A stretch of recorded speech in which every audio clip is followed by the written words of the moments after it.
Eastern housing থেকে অবৈধভাবে flat নেওয়ার অভিযোগে টিউলিপ সিদ্দিককে তলব করে আরও 2টি ঠিকানায় চিঠি দিয়েছে দুদক। ইস্টার্ন হাউজিং থেকে ফ্ল্যাট নেওয়ার অভিযোগ তদন্তে জিজ্ঞাসাবাদের জন্য এই চিঠি দেওয়া হয়। টিউলিপ তলবি নোটিশ পায়নি দাবি করায় দ্বিতীয়বার 22 জুন তাকে হাজির হতে বলা হয়। রোববার বিকেলের সংবাদ সম্মেলনে এসব তথ্য জানায় দুদক। বান্ডেল থাকলে প্রতি সেনমানিতে টাকা বাঁচবে। বিকাশ সেনমানি বান্ডেল কিনে জিতুন প্রতি লেনদেনে। রাজধানীর গুলশানের এই জমিটি ইস্টার্ন হাউজিংকে বিনামূল্যে বরাদ্দ দেয়া হয়। অভিযোগ আছে সাবেক প্রধানমন্ত্রী শেখ হাসিনার বোনের মেয়ে টিউলিপের প্রভাবে রাজক প্লটটি বরাদ্দ দিতে বাধ্য হয়।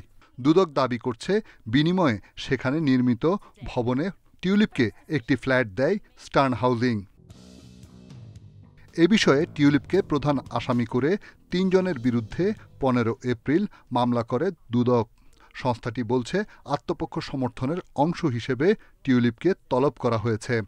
যেহেতু এর আগে অনেকবারই বিভিন্ন মাধ্যম থেকে আমরা জেনেছি যে তিনি এই চিঠিগুলো পাচ্ছেন না, সেই কারণে যেই কয়টি ঠিকানা বাংলাদেশে রয়েছে বর্তমান এবং স্থায়ী ঠিকানা, সেই ঠিকানাগুলোতেই পত্র প্রেরণ করা হয়েছে।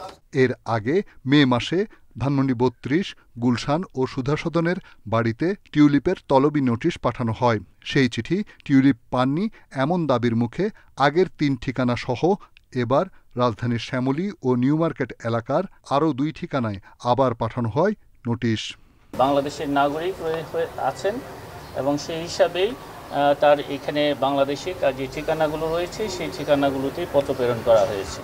এদিকে অবৈধ সম্পদ অর্জনের অভিযোগে সাবেক অর্থমন্ত্রী এম সাইফুর রহমানের ছেলে নাসের রহমানের বিরুদ্ধে অনুসন্ধানে নেমেছে দুদক।